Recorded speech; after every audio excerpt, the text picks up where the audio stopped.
Welcome back to Berlin, but it all comes down to this. Fnatic have chosen red side. Reckless's team has rejoined him on stage. Yes. Powerful, powerful shots of Reckless being the only member of this series on stage after the team huddle, after the discussion. Tofisho, this is a tough game if you're a Fnatic fan or wearing a Fnatic jersey. It's such a hard situation to read it as, like, you know, a spectator. Because in many ways, it feels like Fnatic are 5 individual members who refuses to lose, but they can't really seem to help each other. Yep. So it's all about the individual guy trying to make the play. Caps game 1, it worked. Reckless game 2, it didn't work. Game 3, is it Soa's time? Maybe it's been Soa's time for a while, and we've not seen the same level of performance and dominance from this player of years gone by, unfortunately. Tough split for the whole squad. Reminder, Giants are locked into 5th place, right? They will go to the promotion tournament. Yes. In 2 weeks' time. It starts on Thursday and Friday after week 10, just before quarterfinals. And I'll be very honest, Trevor. Yep. After Schalke didn't manage to perform, and obviously didn't get to use that 15-0 split, then I look at Giants and compare them to the remaining challenger teams. And I think Giants have a very good chance of getting back into the LCS. I think they are definitely as good, if not better, than whatever they can face. Well, tomorrow, Tofisho, you'll get another glimpse at PSG taking on Fnatic Academy. That's the last EU Challenger Series playoff match, and the winner goes to promo. Let's find out who they will be placing. Obviously, it'll be Giants. And as we jump into this game, no real surprises here. Pick some bands: Rumble, Lee Sin, Lucian, Rengar, Camille, Talon, and once again, Nautilus first pick. I mean, the Lucian ban here is a little bit interesting. It's instead of Malzahar, a champion that is banned almost every game here in Europe. I want to see if Fnatic actually wants to play it. They have valued Zyra so highly, they first picked her last game. All right, Source wants his cannon, or Reckless wants his cannon. You never know with Fnatic. With the Lucian ban, it might be a situation where Reckless is saying, I need a split-pushing AD carry. Yes. Now, I never thought I would say those words as an analyst, but I just did. Reckless has played Kennen twice this split as well, and with Malzahar available, Jesus still prioritizes the Zyra. So is this a worthwhile Lucian ban? Now that potentially Giants could put Nautilus top and take Malzahar for hustling? Yeah, I think so. I think being able to get you know, a Malzahar pick, if they want to play. Like, the thing is, when certain champs get banned all the time, some teams just don't want to pick it up when it's actually available because they don't feel like maybe it's a champion they're that strong with because they haven't gotten to practice it. Caitlyn pick worked pretty well last game.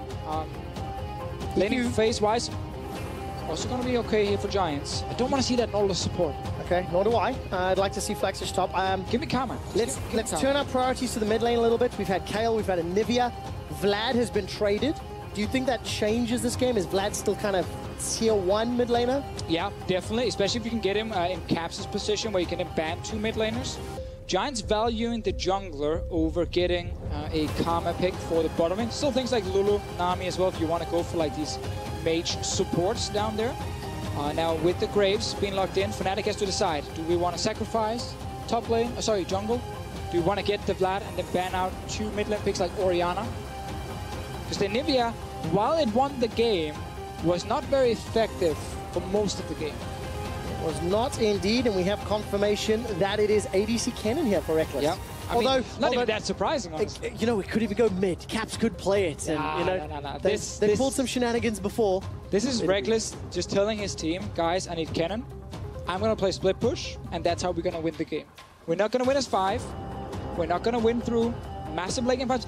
Even though they actually won a lot of late game fights in the last game, they still opted in for this crazy 1 versus 1, try and get the Nexus play in the end. So if that's the case, and it is going to be split push Kennen, and you've got potential split push Shen as well, what does the jungler and mid laner need to be, or what style do they need to fill for Fnatic as we're moving into phase 2? Well, again, yeah, if you want to play Shen one lane, Kennen another one, then you should get a wave clear machine in the mid lane for mid lane. A guy who can hold the mid while Kennen is pushing. Because whenever Fnatic has used this Kennen, it's been stuck in the sidelines.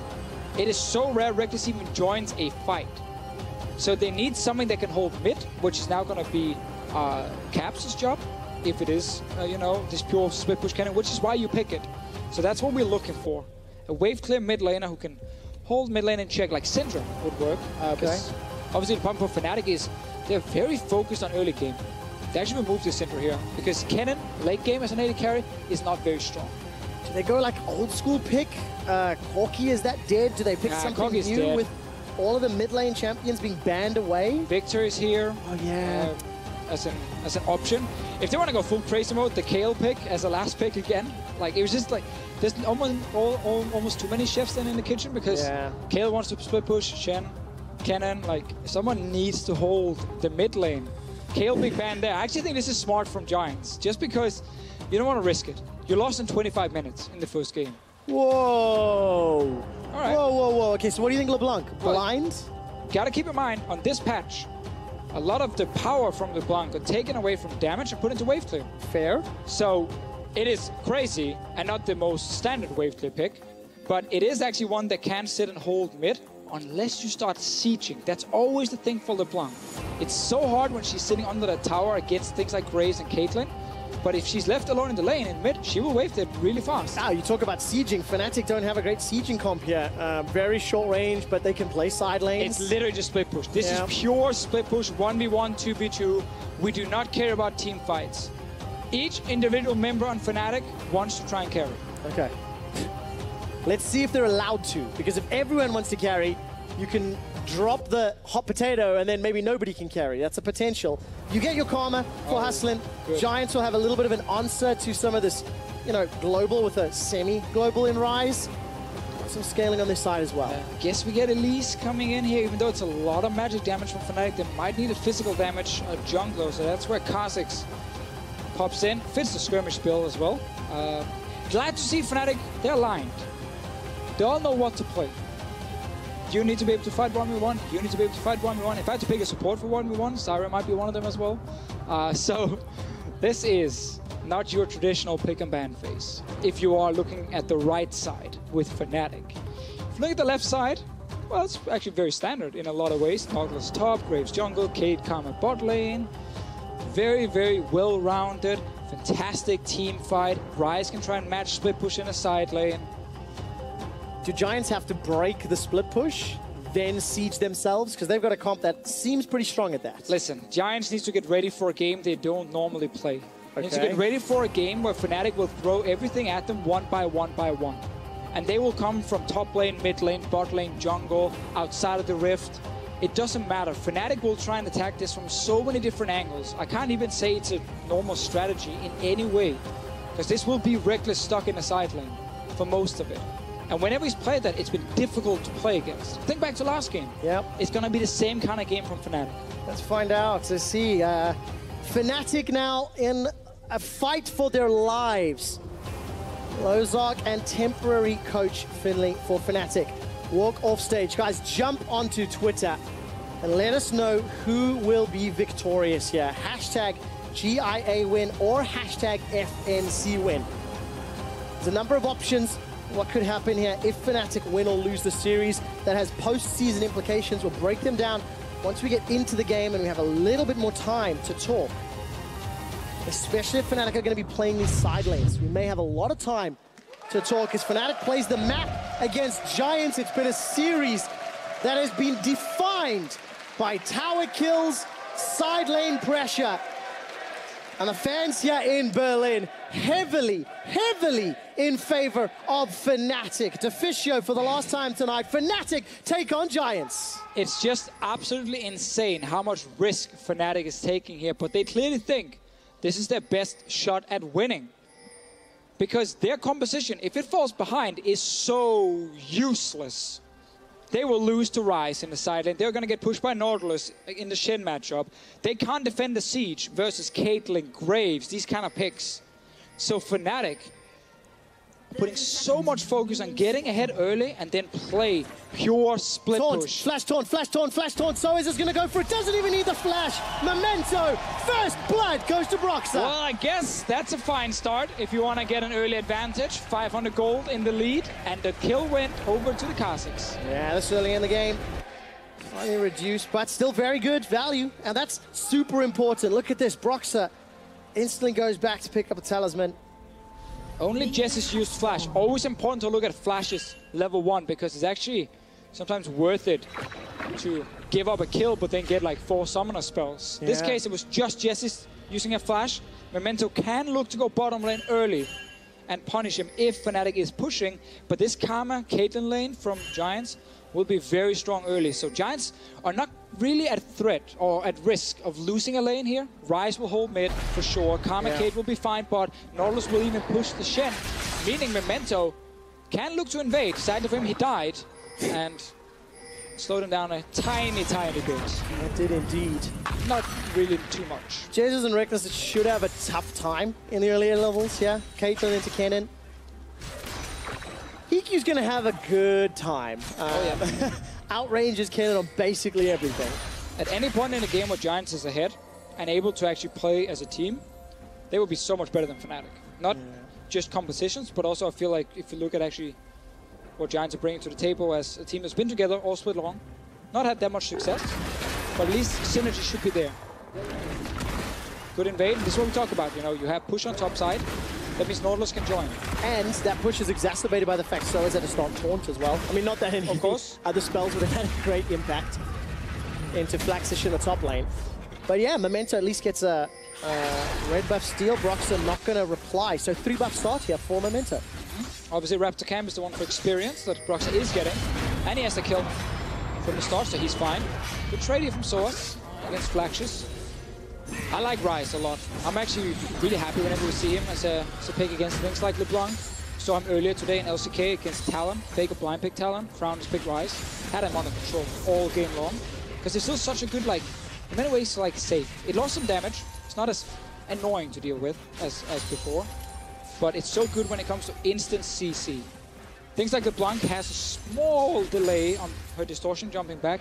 Voice is giving up, Trevor. I'm getting too old for this. It's been a long day. I'm getting too old for this, man. We've had a few interesting series to cover. And on stage today, and now Fnatic, their backs are against the wall. So, Deficio, I mentioned that there's a few options here. Do you think we've got enough time to run through a few of them? Yeah, no games. So listen, if Fnatic 2-1 Giants, they win this game, they win the series, they need to win at least a game or 2 against G2 or Misfits, even if they lose the series, on the assumption that Roccat lose to G2. Because the game difference could be the deciding factor.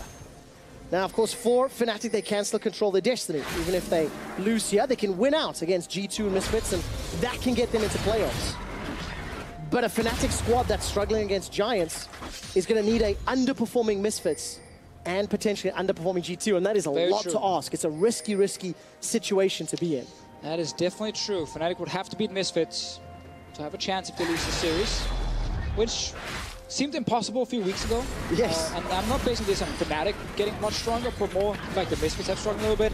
However, because Fnatic has been in such a massive slump for weeks, we can't say that they're going to be favorites or even close to favorites in that potential game. This is really the one game for Fnatic to win, to save this season.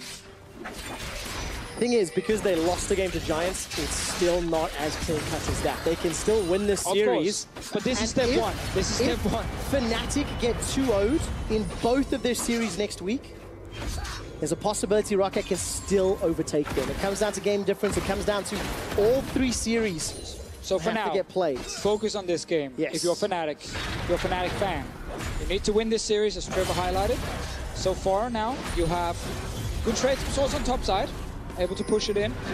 Bot lane is falling behind. That's what we mentioned. Can be difficult against Karma Caitlyn. Really, such an annoying lane to deal with. So much poke. Such a safe lane as well. And Giants is pushing in. They want to make sure the Giants do not fall further behind, because then Fnatic can start running around all over the map, forcing 1v1s. Well, just from that first blood and some CS alone, Fnatic have accrued around 1,000 gold lead, which is good for them. Most of it is centralized in Broxah. And of course, Soaz having a good time farming the top lane, but it's Giants. They pull the trigger first on the lane swap. So they're respecting the fact that Source will hit level 6 soon on this Shen. And they don't want to stay in the bottom side and risk a big play from Fnatic. It is a very early swap here, but the good thing for them is that Reckless has just recalled now. That's what happens when you have to push in bottom lane, which Giants did. you get to recall first, which also means you get to run to whichever lane you want first. That's what is showing up top here.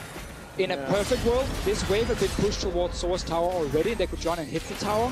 Now they have to just accept that they have to push in a wave, and Reckless can actually move up here and stop them. So you can see Reckless Jesses on the way top lane. Good damage from Capson tonight. Knight, unfortunately, caught a minion with one of those overloads.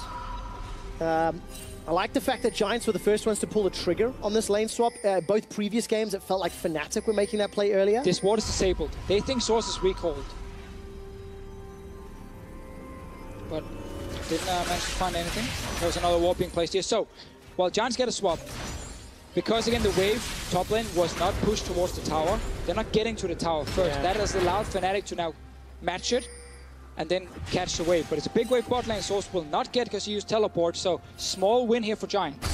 Small advantages to maybe make up for the gold deficits in farm. And at the moment, we'll see how the game continues to play out. Fisher, as you've alluded to, this split push composition from Fnatic, they can't afford to make mistakes and fall behind.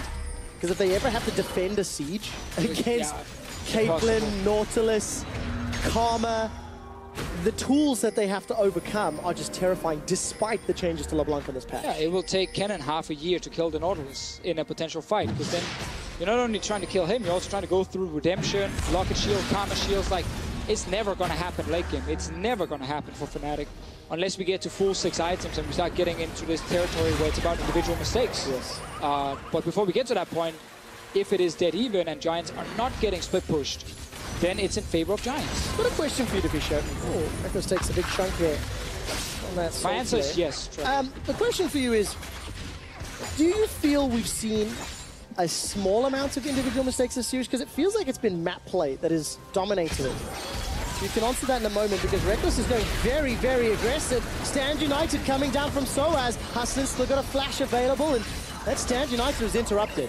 Yeah, Source was actually standing very close to the Nautilus, but in the brush to challenge this one, and Flash just hooked him, stopped him. This was why Giants were opting into that lane swap earlier, because they knew like a Kennen level 6 with a Shen ulti could be dangerous. But because Flash stops the TP from Soaz, then Fnatic has to accept they only got 3 summoners. Still a small victory right there for Fnatic. They forced Karma back to base, and that's giving Reckless a bit of time to catch up in CS. No ulti from Soaz, will have TP soon. This gives Flaxus the TP advantage for at least a minute. Problem for Giants, they're not really able to set up anything anywhere, and they just have to accept Source will get his teleport soon. Look at this, and this is kind of what I was mentioning before the fight. Fnatic initiate a dive, they don't get the kill, but a lot of damage on that top outer turret. They have to back away. They have to back away top, because Broxah just showed that he was on bottom side. So if they stayed on the tower, then they would get ganked and TP'd on. So you can see here, look at the Graves. He's in the Baron pit. He's going to dash over, realizes there's a control ward though, because he gets disabled. And in the end, Fnatic step away from turret, just long enough that the Memento has to realize he's spotted, because they see the ward come down. And then Fnatic knows. So this is good for Fnatic. Infernal Drake, damage on top tower. All starts with that play from Reckless and Source. Yeah, that's how you start the snowball, right? We're approaching 10 minutes in. What was a losing lane for Reckless, technically still is with that LCS deficit, but if you take into account the Dragon, the damage on tower, this is the TP advantage we mentioned just before. This is so scary. Knight's going to arrive with the Realm Warp. Stranglethorns used just to buy time, but not underneath the tower. Jesus had no support. Reckless is trying to get some damage onto Hikyu. He's got no flash to escape. Giants get themselves 2 kills. Now Caps is going to be the target. Memento trades a couple of autos, and Giants are forced to back away. And we're talking seconds, Trevor, before Source had a TP on his own. But Giants knew that TP advantage. They had the roam from Knight with the ulti. They're like, great, now we can set up a play. As a team, as a group, we can make this. They get top tower now. They got 2 kills. Perfect for Giants. Yeah, really well played. And the first tower of the game. Plus that bonus gold. So Fnatic. And this is not good if you have this comp that cannot fall behind. This was simply a macro play. You talked about the map plays earlier. I would say we have a lot of map plays in this series. I wouldn't say we've had a lot of, rotations or beautiful setups, but yes, it's been a lot of map plays good. A lot of crazy split pushing. So this is just a great setup. Source's TP is ready now, but at this point he can't use it, and it's too late. Also with Broxah being back in base, no response possible for Fnatic. Giants will get the play and will get the tower. Here's their response though, because this is the thing always about League of Legends. You make a play, then you go back, the enemy team can make a play. You accept that all the time, but if you are ahead on the play, then whenever they're gonna make that counter move, you might be able to just trade. So not only did you get a tower, they will get top tower, but look at bot lane. Giants already down bottom lane saying, fine, we trade now, and we still have a 1 tower advantage. Giants still with the advantage thanks to the teleports and the dive in the top lane. Flaxer should zone Soaz very far away from his lane. Doesn't look like there's any potential here for a fight as long as Broxah doesn't overstay. Smoke screen comes down from Memento and Soaz waiting in the wings, looking at Knight as well. He's coming down to the bottom lane, so Fnatic, they shouldn't stick around because they could get jumped on. Is there enough time for Reckless Jesus to take that bottom tower? No, not enough minions, and Nautilus is on the way back. Giants have this under control for now, but they will, you can see this tower take a lot of damage, and you have to respect how fast Kennen can actually take them down with the attacks we built. Bladed Rune King always coming in. You see Hurricane if you want to be a fast pusher. Yeah. You see things like Wit's End to be super strong in the 1-1 against things like Nautilus and Wise. Let's compare Reckless and Hikyu a little bit. Reckless had a great Lucian game in the previous match, played that split push and a lot of damage because he was really carrying a lot. You can see the damage percentage because he soloed Flaxish a few times. Yeah, he did. That's going to help out. Hikyu, on the other hand, pretty good. Caitlyn, you know, he did his job, aggressively flashing forward at times in the late game. Just impossible to play Caitlyn in that situation when everyone is playing all the different lanes. A little trap here from Fnatic, they've been liking these. Okay, let's see, it didn't work last time, and the Dredge line gets Flaxish to safety for now. That's a stun from the passive of Kennen. Flaxish gets knocked up into the air, and a 3-on-1. Flaxish will go down. It's Jesus that claims the kill. They've stuck around long enough for Giants to chase up. Realm Warp might close the distance. Knight and Hikyu going to look to chase forward, but Brox is coming up from the river. Jesus is rooted in place, and the Rune Prison sends him back. It's 1-for-1. But now it was Fnatic who made the play, so now they have a bit more map pressure. You can see mid lane, Cap's able to push in. This is the situation Giants win before. They got first tower, they recalled, but then Fnatic made a play, they could just trade. Now Fnatic are doing the same. They trade 1-for-1 in kills, but they just got about 40% damage on this mid tower. It's a little bit low already from before. So it's the same situation just on the other side. You trade, but we're moving first, so we get a little bit extra on the way out. This sneaky setup, and this is what I said in Champ Select. This is what Giants needs to mentally get ready for. Will happen all game long. Yeah. Because Shen plus Kennen is gonna just focus on split pushing and catching people in side lanes. So if you as a team can't handle that in terms of communication, then you're going to end up getting caught a lot. Now, admittedly, Reckless did not have the Blade of the Rune King completed when they started that fight, but Flaxish survived a very, very long time. So, the longer this game goes, surely the more difficult it becomes to try and make that play. Will it allow more time for Giants to respond, or...? It's tough? It's tough to say. Yeah. Obviously, Nautilus will get more tanky. I do think Flaxish might have misclicked his boots. I looked at those sorcerer shoes, I wasn't sure. There really is no reason to go Magic Pen on Nautilus. It's not going to help you that much in a Shin 1v1 if that's what you're looking for. And Ninja Tabby would obviously be a strong pickup against Reckless, or some MR on your boots to also work against. Can't afford to make those mistakes in a game 3. Maybe it's on purpose and it's just something I haven't seen before, but I think other boots would have been a better choice. Like the Rage Blade Callista from Hunt Summer that we were talking about last week. Which actually wasn't a mistake. Yes, he opted into it, but makes sense. We weren't sure at the time. Hunt Summer spoke about how he prefers that build, despite it taking longer ramp-up time. More rage stacks on one target when you have the Rage Blade fully stacked out. So, Fnatic has gotten 2 turrets. That means the map gets to open up. Sorry, 1 turret, so they got the top one.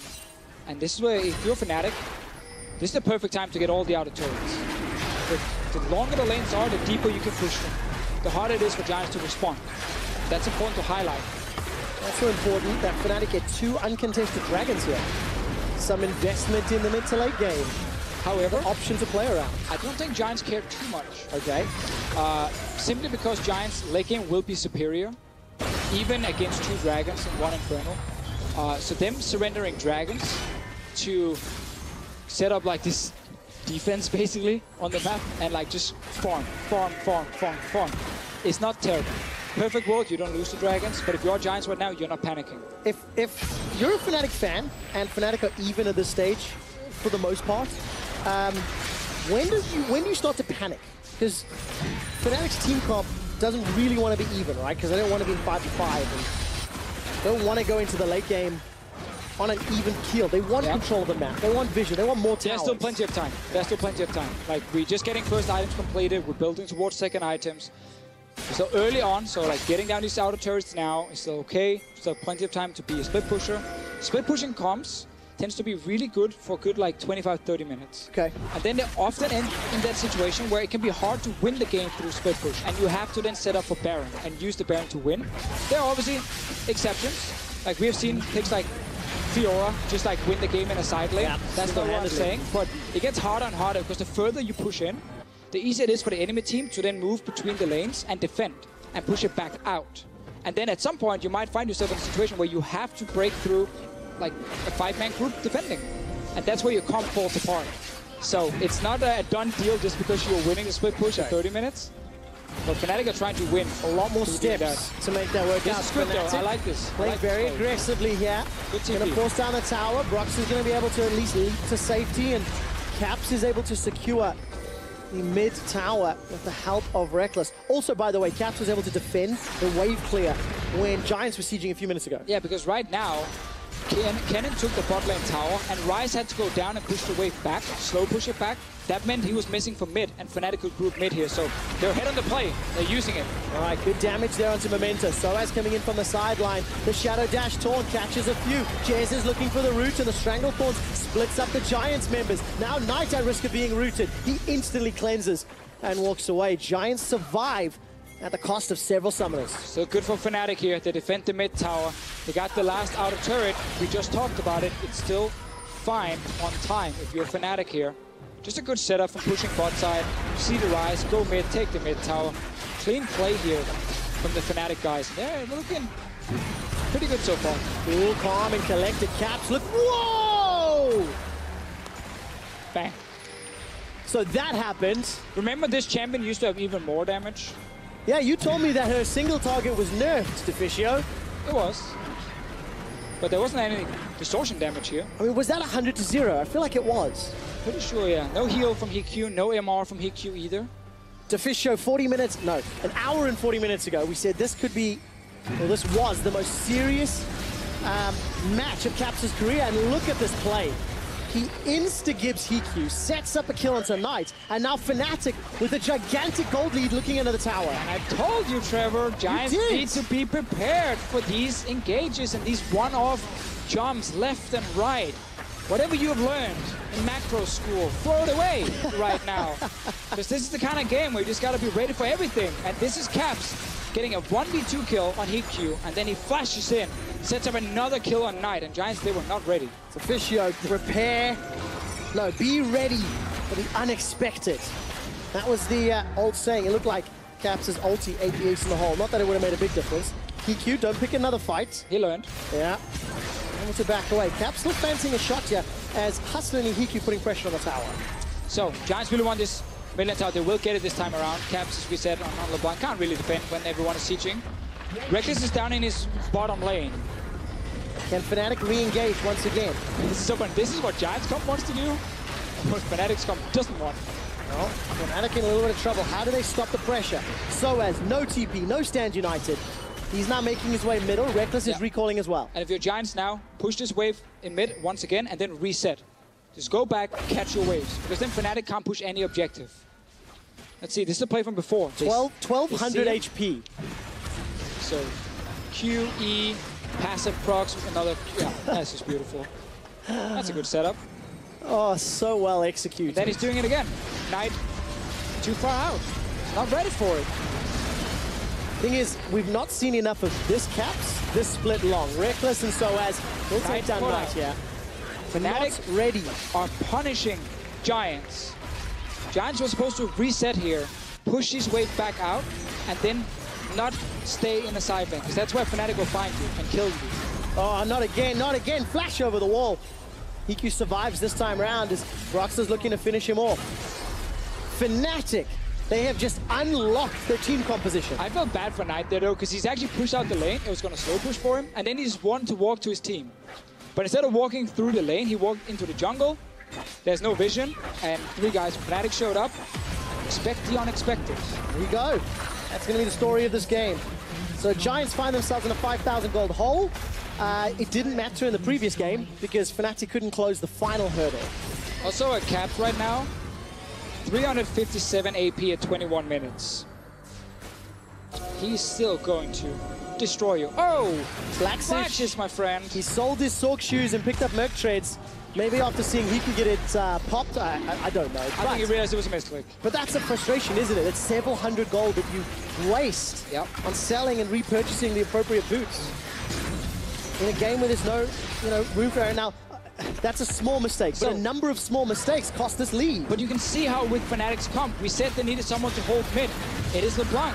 With the extra wave clear, with the pressure she's bringing because she can jump you, they are playing with Ken in one lane, Shen the other, Caps holds mid, and then now, if you go to stop the cannon, be ready for Shen ulti, or be ready for Fnatic to take something on the other side of the map. They are pushing all 3 lanes, and Giants can't respond. And let's give some credit to Fnatic and their support staff backstage. This is a series that has been defined by playing the map in these side lanes. They just went in all the way in game 2. You know what? We've beaten Giants twice by playing this style, and they're going to try it again. Reckless is in here. Knight, no flash for a few more seconds. Come on, Ninja on Ninja combat. Bring in the Stand United. You've done it before. There's the Stand United. Knight gets stunned up, uses the cleanse, insta-stun. And now Soaz connects with a taunt. Don't finish that TP, Flaxish. He doesn't. He gets away, and there's the Fnatic support staff. It's working. Feeling pretty confident and happy. Memento, uno momento, por favor. You have a number of Fnatic members looking to run you down. Out of space, out of time. 23 minutes. Fnatic say, Baron, yep, we'll have some of that. Hiding in that brush is something they've done all series long. Knight has been caught 3 times now. Twice in that top lane, when he's like, in a normal situation, I need to push out this wave. But right now, you need to respect the fact you don't know where anyone is. No, not at all. Reckless was hiding there again, finding Knight. Like it looks so simple. He just stays and he waits for someone to show up and kill the wave. You gotta ask yourself, did Knight need to go in and kill the wave? Or could he have waited until he actually saw someone on the map and maybe moved from his base up? It's very easy to say when we're standing here and we can see both sides. And we have full vision, right? Yeah.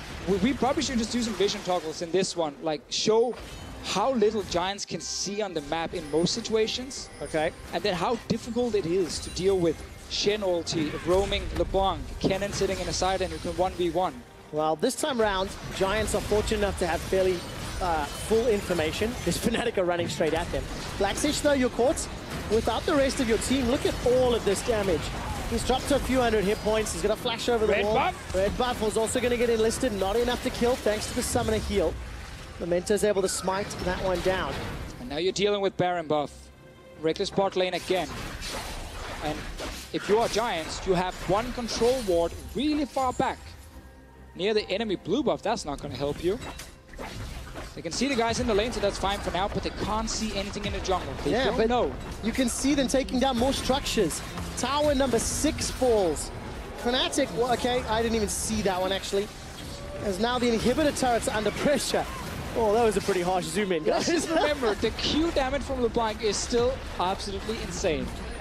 But he's probing that with the ulti to get 2 quick hits. Well, Caps has arrived. The LeBlanc lock-in. It was the first split push, baby. In phase 2. It's 25 minutes into the game, Deficio. Fnatic have an 11,000 gold lead. Baron buff in a 5-on-4, and now they're winning the team fights. Flaxish has gone down, and Memento's running for his life. The crowd erupts in Fnatic chants as the last Nexus turret goes down. A taunt onto Knight. The only member alive for a few seconds longer is Hikyu. He's being dove underneath the fountain. Caps decides not to chase. The ace, the base, Fnatic are one step closer to the playoffs. Smiles from Reckless. Locked in Kennen. First rotation was instant lock. It was like, you know what, we're playing split push, guys. We are not doing anything else. We continue the trend from game 1, game 2, and game 3. We talked so much about it, how annoying, how difficult it is to deal with a comp where 4 or 5 guys are just roaming around looking for 1v1s, 2v2s, Shen Cannon. Whenever Knight was like, I need a wave up here, no you don't, you're dead. And Giants simply couldn't respond. Fnatic looked to be the better team across the entire series, right? They couldn't close in game 2. They had some interesting decision-making around lane prioritization, which I think we can talk about. But what matters here is that Giants won that game. Because Deficio, it is now not as simple as just hope Roccat lose for Fnatic. Fnatic still have to take games off of Misfits and G2 next week in the 2 series. Game series will matter. It depends on what Roccat do in their score. If Roccat goes 0-2 or 1-2, it impacts the math. So Fnatic will be watching Rockat's games closely. Roccat will be hoping G2 and Misfits also take down Fnatic. For now, Fnatic managed to secure a 2-1 victory. Would have loved to get a 2-0. Yes. That didn't happen. But you got your win, which means you are still fighting for playoffs, which is the most important thing for these guys right now. And you gotta hope that maybe you can beat Misfits. Maybe you take a game off G2. Well, they have to. One of the scenarios, if Fnatic goes 0-2, 0-2, and Roccat go 1-2, Roccat take the spot. It's that close. It is that close. But that's good for us as a broadcast. Yes. It's terrible for Fnatic and Roccat, basically, but it's really good for us as a broadcast. Very, very exciting week 10. Of course, we'll have 4 days of games next week. There'll be 2 best-of-3s on Sunday. I actually think the very last series of the split is Fnatic Misfits. I'm going to do a double check on that one really quickly. It's the second last. Second last, there we go. It is on a Sunday. Yeah. That's a special day we have where we play 2 BO5s to end the whole thing. 3s, of course, and yeah, like I mean, BO3s, very exciting. We didn't just make it BO5. Very exciting stuff. Unfortunately, though, it's a half sad story, isn't it? Fnatic, this close to not making playoffs. But you can turn every sad story into a good story, Trevor. Yeah, if you win. If you win, and then you win the whole playoff, you win the split, and you're like, bam, peaked at the right time. Yeah, well, that's going to be one hell of a peak. That would be very impressive. That might be a bigger peak than climbing Mount Kilimanjaro or Everest. Everest is actually easy. Let's go Everest. Okay. Don't know why I went Kilimanjaro first. Just whatever mountain was in your head. I just went to like mountain I knew in South Africa. No, I saw Table Mountain, South Africa. That's easy to climb up and down. Yeah. I did that in December last week, actually. Last week? Oh, jeez. It's getting old. I'm losing it. I'm losing it. But yes, Fnatic need to peak. They need to play well next week. They play G2 and Misfits. Roccat, they only play G2. They have 1 opponent to prepare for. And how much easier that can be. Unfortunately, Group B, slightly less exciting with Vitality not picking that win of H2K. Of course. However, the race for second in that group is still very spicy as Splice and H2K will be doing battle. Yeah, they will play each other. I think H2K also plays Origin. They do indeed. Which will give them a win. We can. Oh, you cannot say that anymore. Oh, we can. In this situation, we can. In this situation, we can. I can agree on the other 9, but in this one, we can. Just saying it. HK should take that one. Maybe this is where Xpeke just comes to life, right? And actually turns the team around. Of course. Or they start Illusionist and he's the surprise hit. That's what Origin needs. All Origin needs right now is to win the promotion tournament. Like, that's what they care about. Yeah, it is what they care about indeed. Just double checking if the interview is ready, and if it is, we're going to head over to Pyra, who's sitting on stage with Caps. We are indeed ready. Great cast on the Digital and long series, and I'm joined by the man in the mid lane, Caps. You're the player of the series, man. That was a crazy, crazy one. How do you feel after all that's said and done? I think after game 1, I was ready to just take the next game, 20 minutes, and then go home. But then I think it was when they stole Nash or something that I realized that, oh, this is going to be a long night. Yeah. There's a lot to unpack here, and the Kale game 1, you managed to make some pretty big plays. But I'll come back to that in a minute. Overall, it was so many crazy trades back and forth. How did you keep your head in a lot of this like ridiculous action that kept going on? So game 1, I was just pushing bot, so I don't know, there wasn't that much going on, I think. At least not for me. Maybe my teammates were doing a lot of action, I'm not sure. But second game, yeah, it was a crazy game, and it shouldn't have been that crazy. We should have been able to close it out somewhat early, but I think a few mistakes from us and just a general bad idea of how we would close out the game made the game go full EU clown fiesta. Well, it does happen every now and again. Can you talk to me a little bit about how the comms were when you guys were trying to make some of these plays that ended up backfiring in game 2? I think we were pretty down after the plays. Some were like, "Oh, it's fine. We can try again," or "We'll get them next time," or something. But the rest were just sitting like completely down. Well, you managed to resist the mental boom, at least for game 3, and close it out. So 2-1 on the series, maybe not what you would have exactly hoped for, but a win's important. Yeah. How big is it for you to have this win to keep your playoff hopes alive? I mean, last week we were aiming for playoffs, and we were just like preparing ourselves for playoffs. But now we actually have to start preparing for the teams we face, because Rocket out of the blue just started winning everything, and they won against us as well. So beforehand, we would just be like, we beat the lower tier teams, and then we're fine. But because of the Rocket loss, we actually have to start focusing on winning against Giants here, and the win against Misfits or G2 next week. Yeah, I mean, there's a lot to be said for that. Obviously, it's a complicated playoff scenario. Like right now, you guys can't necessarily secure it up with a win, but you can get yourself in a much better position if you manage to do it. Still, Misfits and G2, how are you feeling? How are you going to attack those 2 games coming up next week? I'm not sure how we will do it yet. We will probably need to find some interesting ideas, because I don't know if we can manage to improve enough to become better than at least G2 right now. But I mean, you can always cheese and hope for the best. Yeah, you can at least get 1 game off that. Let me go back to some interesting stuff, because your Kayle pick in game 1 was honestly so out of the blue, and it just completely shredded down the base of Giants. I remember at one point you were just 1v1ing Knight and then took the inhibitor and backed off. I mean, where did that pick come from? So someone told me, like someone PM'd me and said like, Kayle's OP. And I tried and solo queue, and I was just like AFK pushing some lane and won the game. And then I was like, is it actually viable in competitive? I was like, maybe I can survive lane against Vladimir and with Grave jungle as well. And I survived lane, so I could just end the game. All right, so does that happen often? Do people just message you stuff that they say is OP and you can just try it out and it works?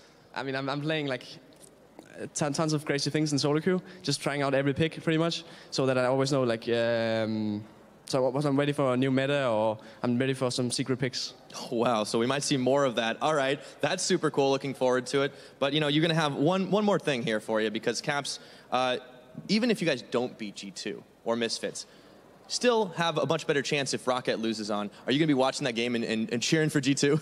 I mean, we're already watching the Misfits game and cheering for Rocket, but it's just kind of sad, right? Because G2 is on a winning streak, and Rocket came out of nowhere, and you kind of want to root for them.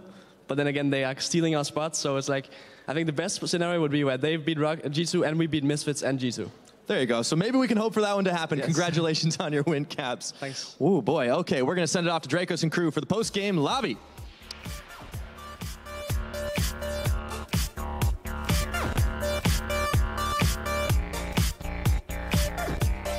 Welcome everyone to the post-game lobby. I'm joined by James Stress O'Leary, Martin DeFiscio, and of course Febiven's mid laner.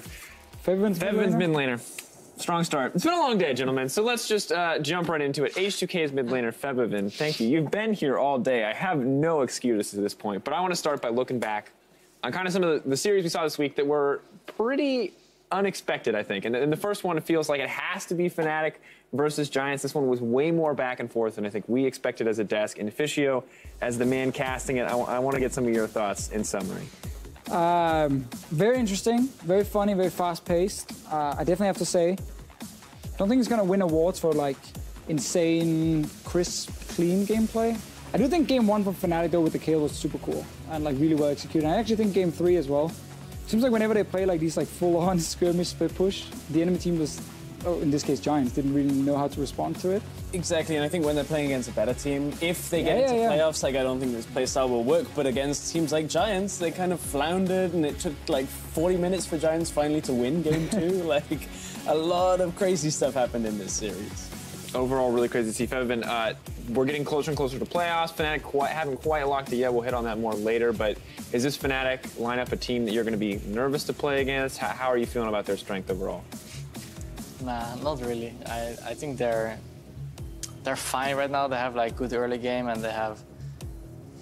I think that's it basically. Like they know how to snowball, but then also they don't know how to close out games. And their play around Baron is pretty weak, and they just don't seem to be on the same page. And I think we're a better team for sure. Like even in scrims, we don't have like any trouble against them. And even when we're tanking a goal behind, we still come back sometimes. So I don't think they can win against us. It feels like their play style is like, okay, can we get kills? Yes, okay, we win. Okay, we can't get kills. Let's try pushing in the side lane. If that doesn't work, they didn't really have too many options available past that. It seems like they're very formulaic, right? I mean, we didn't see that much from them. Like we saw the split pushing in the game 1 and game 2, and then this game they just snowball, and you don't really see much either. Like you just see people getting killed, and it's not like it's not like when you watch you don't see like a squad working together. I feel like moving together. Like usually Martin is alone,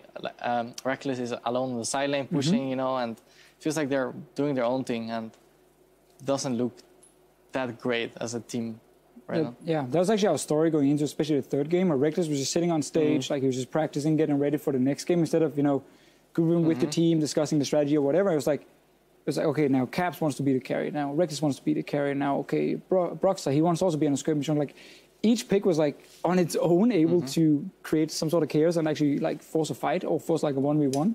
And then you don't win as 5.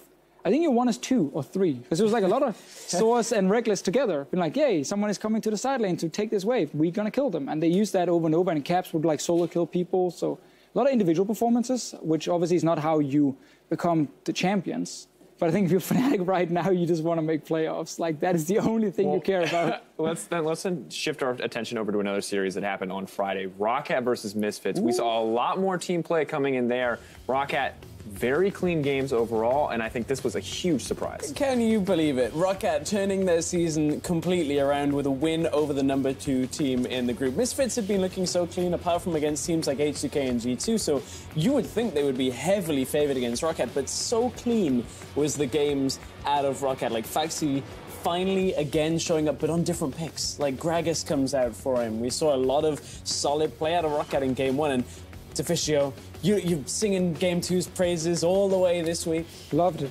I think Game 2 was super cool. Fun to see Castellan back in the meta as well. Classic European pick. I don't even think it's that strong, especially because you need so much time before you actually become super useful. But I think they played super well as a team in the 1-3-1. And I'm happy when you see like a lot of progression, especially from a team that was down and out. Yeah. Like, they're basically down and out. Yeah, and then they came 100%. back in after beating Origin. I just wonder, Febivin, did our bottom teams get better towards the end, or did our top teams slow down? I think the top teams just didn't improve that much, and the bottom teams like started playing full scaling comps. And we know already that like besides G2, every team is really bad at closing out games.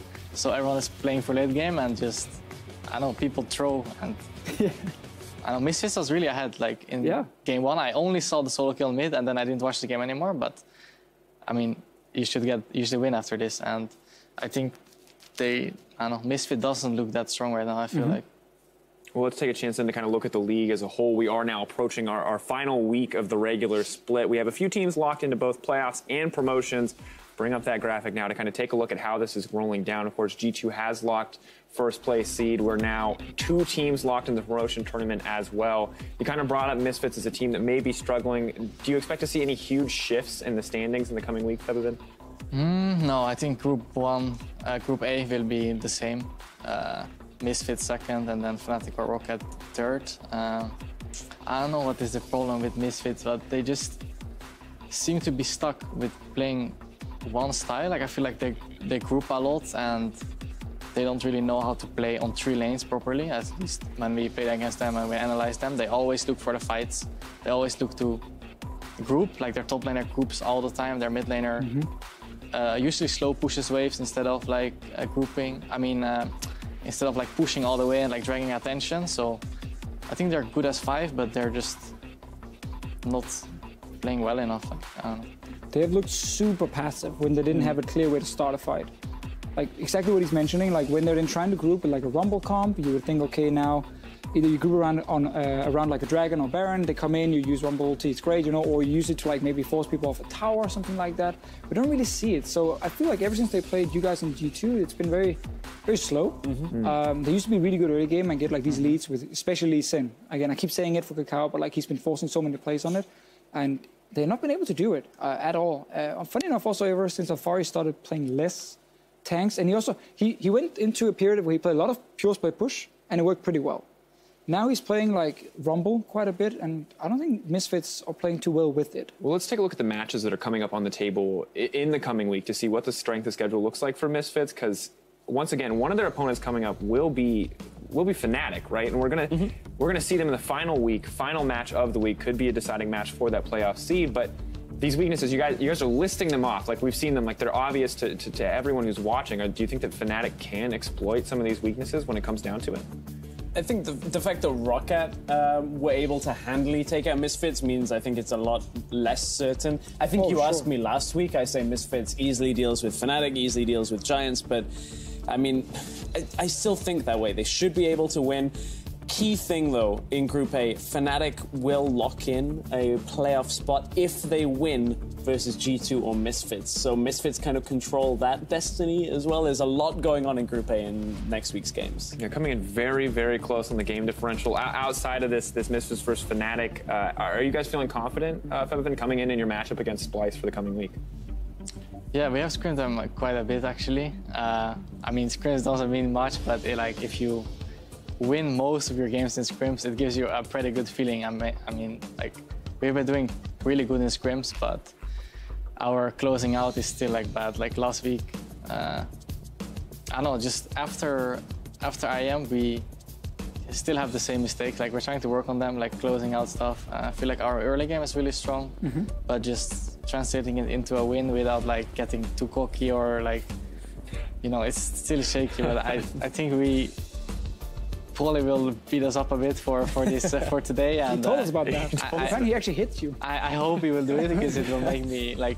I'm really aware of our mistakes and my own mistakes. So if we fix this stuff, I think we will be good for playoffs and for next week. All right. Well, the standings are, of course, very close in Group B right now to find that first, second, third seed, depending how things unfold. But if you're watching us at the client, be sure to hit up the post-game lobby at youtube.com/LLO Esports as we discuss what could be in store as we head towards the Spring Split Finals in Hamburg. All right. So I'm actually not going to quite talk about the pivot. We're going to pivot. We're going to pivot a little bit because it's been a really interesting week. And with two teams now locked in the promotion tournament, I want to shift to that side. We can talk about the top in a little bit, but for now I want to talk about the bottom because we have two teams locked in. It's Giants, it's Origin, and Misfits Academy. Now, you bore witness to what we can safely call a colossal upset. So yeah. do you want to run us through that one?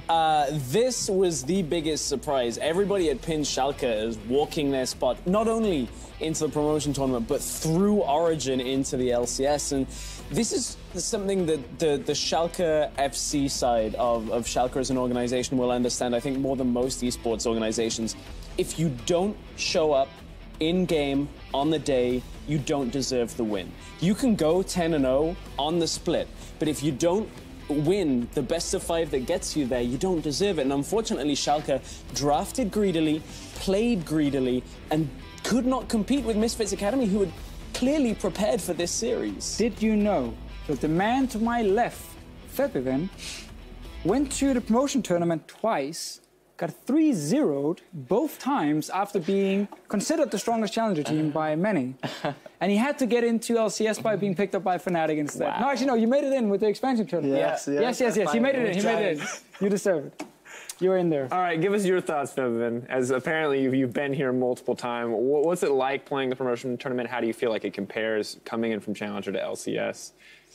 Okay, so when we were like Cloud9 Eclipse, we were all like, I mean, for myself at least, I was like 18 years old, you know, most cocky kid like I was ever been in my career, and I was so confident that he would win, you know, and even the whole team was like, oh, we're just gonna beat this guy out, this guy is so bad, you know, and then when we played, they were like playing full solo queue, and they were actually so much better as a team, like against, who was it again?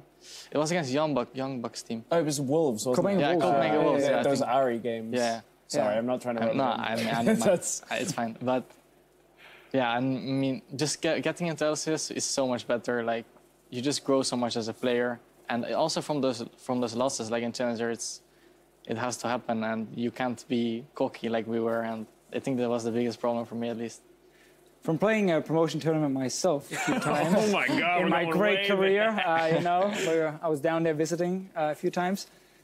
the feeling you have when you sit on stage and you're playing for a job is like, it's such a different feeling. Like, it's not even, you're not nervous specifically, you're just kind of like, you can't really find the right mindset. And then when you lose the first game especially, it just sucks because you're like, damn it, we worked so hard to get here and now we're gonna get, kicked out. And it's awful, man. So I can just imagine Schalke in game one coming in. We saw the tweets, they were happy, they were ready, they were trash talking and everything. And I respect that part. That's fine to do before the game. But then when you lose game one, you're just like, damn.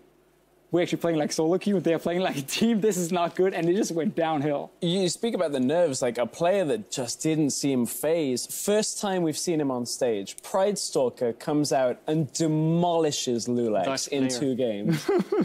Dutch talent. Rengar one trick. Well, he played Rengar and he played Kha'Zix, and like this is the first time this young player stepped on stage, and he just goes, "Okay, I'll just like go 8-0 on Kha'Zix in a game," and like Lulex just looked lost. This is a guy that's like been to Worlds. This is a guy that just crushed everybody in Challenger, and it just did not line up for him. I feel so bad. I mean, literally Twitter for hours after that series was reaching pathing gun. Like it was just constant. You can't. That's brutal. Like he's already lost the series. You can't kick him when he's down. And it's less about kicking him when he's down, but looking at like Misfits Academy prepared for that series. Pride Stalker thrived under the pressure, and Schalke, the organization, the players are going to have to come back in the summer and try and reset off this. But we've got one hell of a series coming tomorrow. Fnatic Academy versus PSG. Yellow Star, the old guard of Fnatic, versus Fnatic Academy.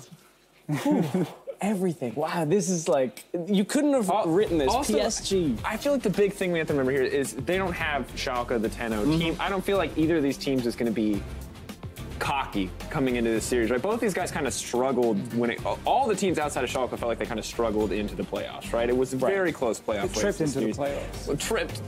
I feel like there's some effort there, Martin. I don't think anyone tripped into the playoffs. I feel like Schalke like really expected to win, and then Misfits were like, oh, we're not expecting anything. We're just gonna maybe get 3-0. We're gonna win or we're gonna lose. Like I don't think they had that much expectations, and then Schalke was like, yeah, we're really gonna win, and maybe it hit them like after their first game. I'm not sure, but it can happen, and I think it might have been the case. I think the interesting thing is PSG are on the upswing after losing to Schalke and Fnatic Academy when Fnatic Academy had Broxer in week 1. PSG have gone back-to-back. 5 out of the last 6 games have been wins for them. White Knight? Yeah, White Knight came in, instantly created noise for PSG. Fnatic Academy have been playing musical chairs. Finally, they've got Kikis, amazing.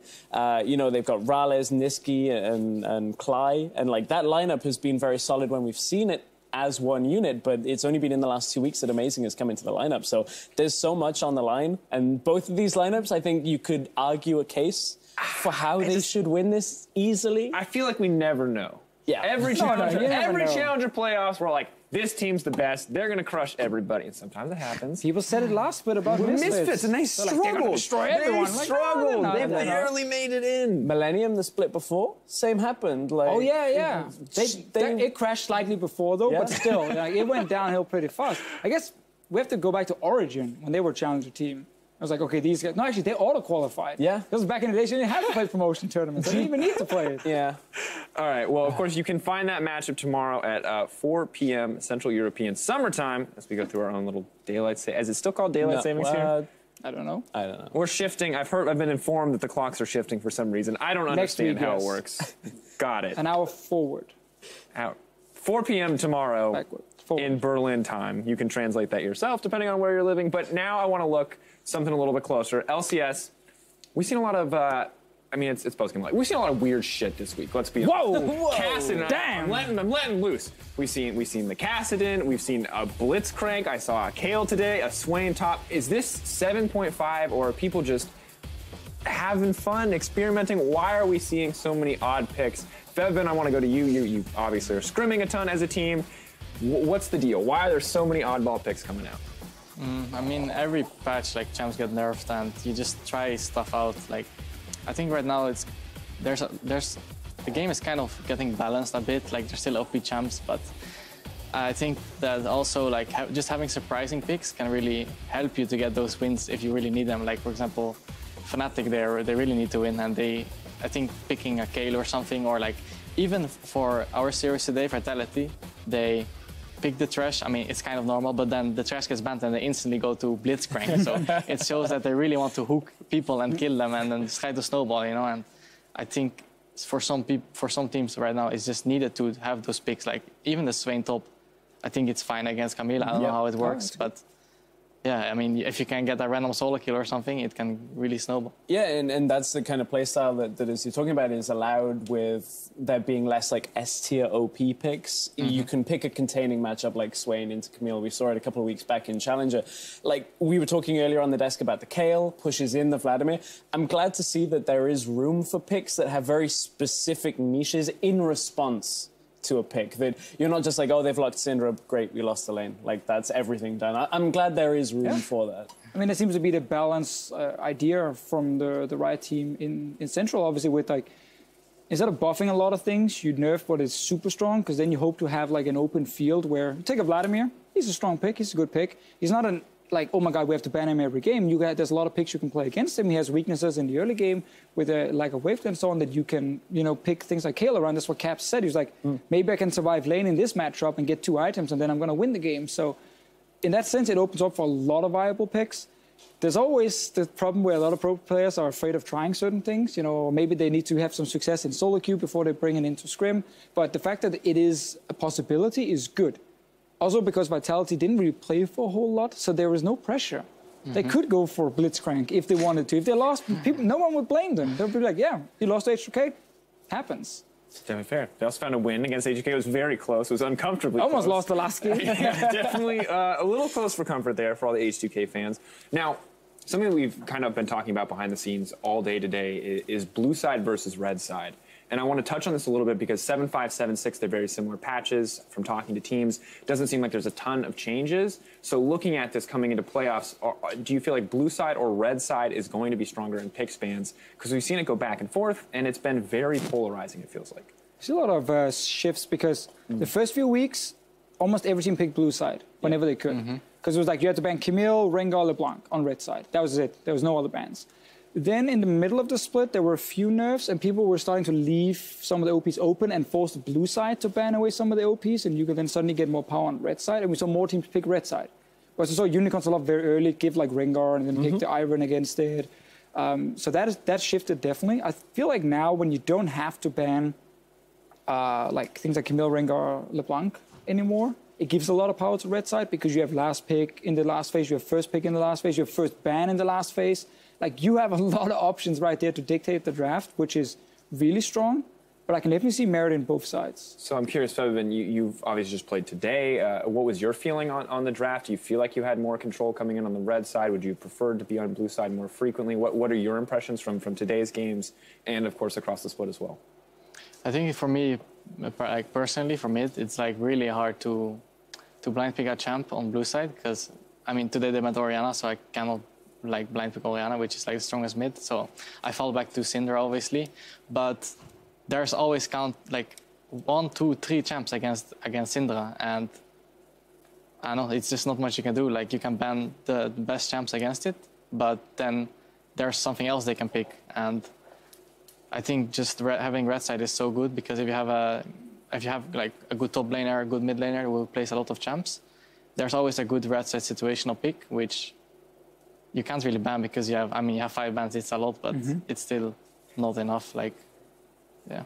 Yeah, just the pool is way too far open. Yeah, I desperately was trying to come up and build a solid argument about why I was against some of the statistics that came out this week about the first week of play on 7.5, where it was a 61% win rate for blue side and then it fell to 44.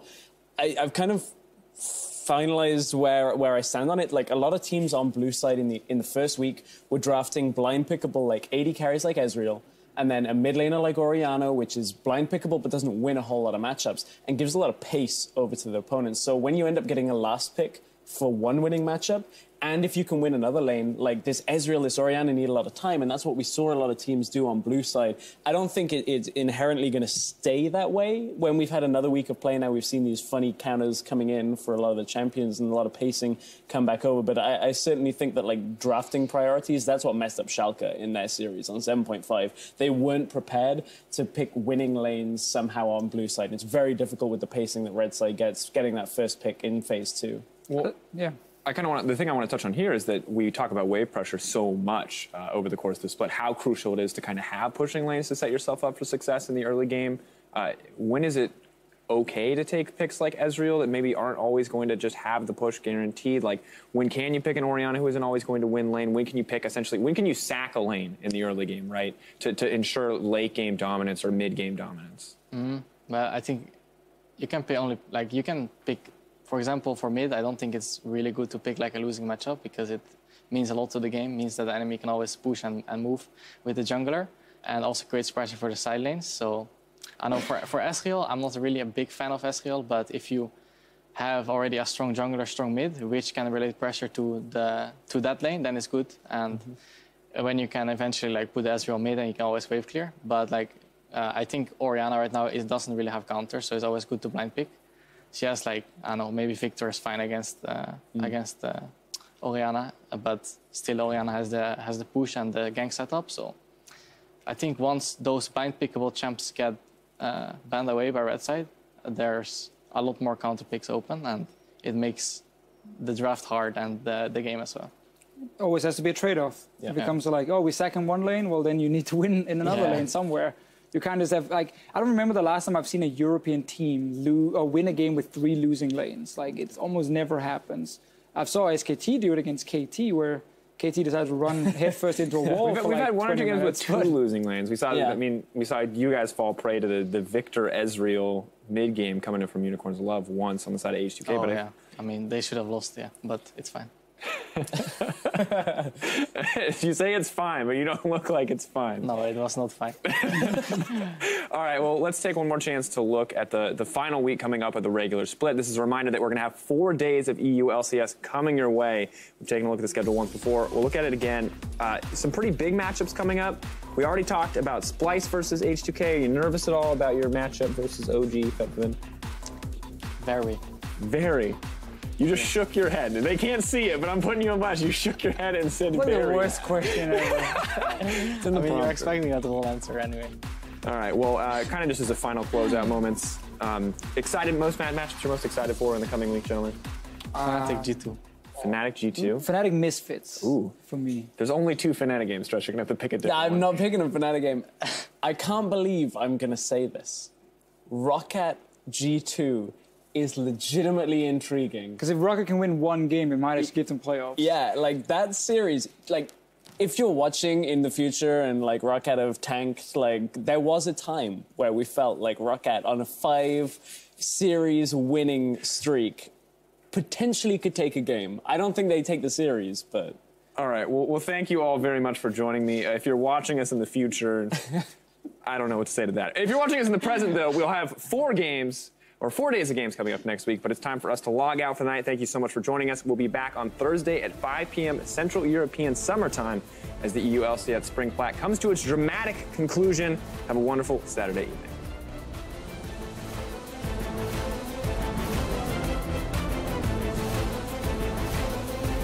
Do you guys have this feeling that sometimes you talk without using your brain? And remember yesterday you were like doing analysis and you're like,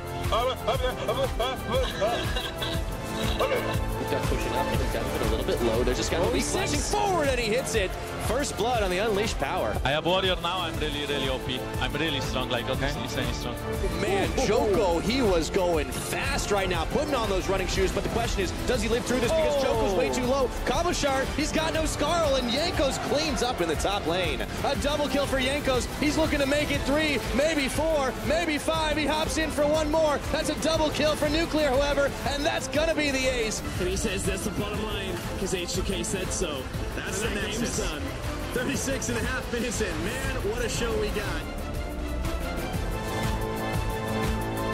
Everyone doesn't know the Kabushar. Oh no, it's the Swain! Crowstorm! for a kill. Shawnee trying to live, but he goes down. Cabochard goes golden, and he goes right back in to try and clean up this fight. Featherman gets a big shutdown, but he's taken down himself as Che flashes away. It is a 2 for 3, but Baron secured by Vitality. Great game out of Vitality. Excellent. They rolled the snowball all the way to the finish line, and who'd have thought gets stressed? We got game 3 as Vitality tie up the series. Oh, Joko's still following, looking for another. That should be it. Level 6 to level 8 don't even matter, and no stun.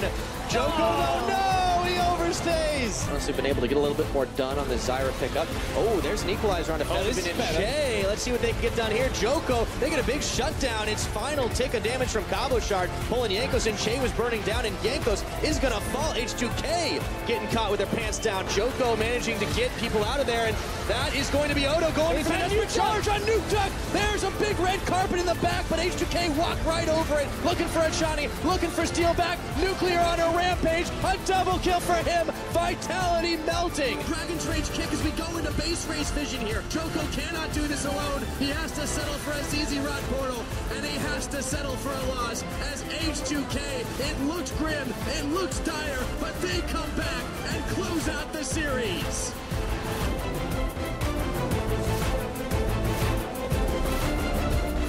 Find the Maokai. Okay, how tanky is Flaxish? Not very tanky. Not very tanky at all. Flashes over the wall, eats the culling, and runs into Jezz's.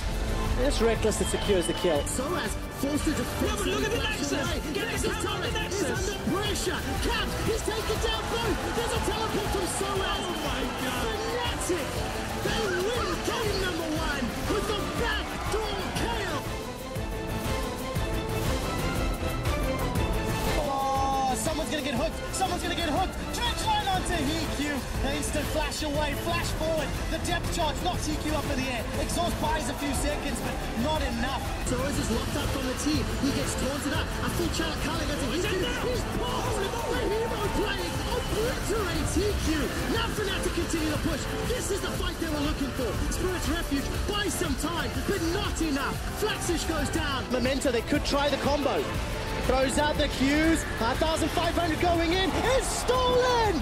Giants get the Baron! And Memento gets out alive! It's going low. Man, Reckless is going low to Fishy. Giants, they pushed down. The Nexus Breakers had no minions. Have Giants turned it around? Giants force a decided game 3. Yeah, looking pretty good so far. Cool, calm, and collected. Caps look. Whoa! Bang. The crowd erupts in Fnatic chants as the last Nexus turret goes down. A taunt onto Knight. The only member alive for a few seconds longer is Hiku. He's being dove underneath the fountain. Caps decides not to chase. The ace, the base, Fnatic are one step closer to the playoffs.